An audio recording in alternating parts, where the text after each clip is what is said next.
আপনি না সেই নবীর উম্মত? আপনার নামের আগে না সেই নবীর নামটা আছে? আপনি কিভাবে অন্যের পাত মেরে খাচ্ছেন? আপনি কিভাবে অন্যের জায়গা দখল করছেন?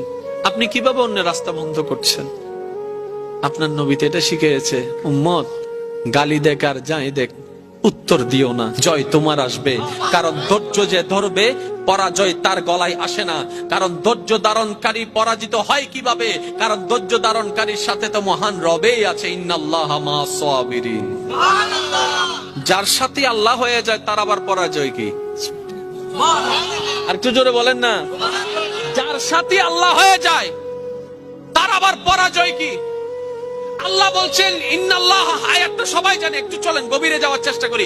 ইন্নাল্লাহ মা'আস সাবিরিন, নিশ্চয় আমি আল্লাহ ধৈর্য ধারণকারীর সাথে আছি। আল্লাহ পাক বলছেন আমি নামাজের সাথে আছি, নয় নয় নয়, আমি রোজাদার সাথে আছি, নয় নয় নয়। আল্লাহ বলছেন বান্দা আমি তোমাদের ভিতরে যারা ধৈর্য ধরে আমি তাদের সাথে আছি। তো ধৈর্য কারা ধরে? যাদের উপর বিপদ আসে তারাই তো ধৈর্য ধরে, যাদের টাকার অভাব তারাই তো ধৈর্য ধরে, যাদের বাজারের অভাব তারাই তো ধৈর্য ধরে, যাদেরকে অত্যাচার করা হয় তারাই তো ধৈর্য ধরে, যারা মজলুম হয়েছে তারাই তো ধৈর্য ধরে, যারা কথা শুনে তারাই তো ধৈর্য ধরে, যাদের মনে আঘাত দেয় তারাই তো ধৈর্য ধরে, যাদের উপর আহত করা হয় তারাই তো ধৈর্য ধরে, যাদের জায়গা দখল করে নেয় তারাই তো ধৈর্য ধরে, যাদের টাকা মেরে নেয় তারাই তো ধৈর্য ধরে, যাদের বিদেশে বুলটা বিষয় দেওয়া হয়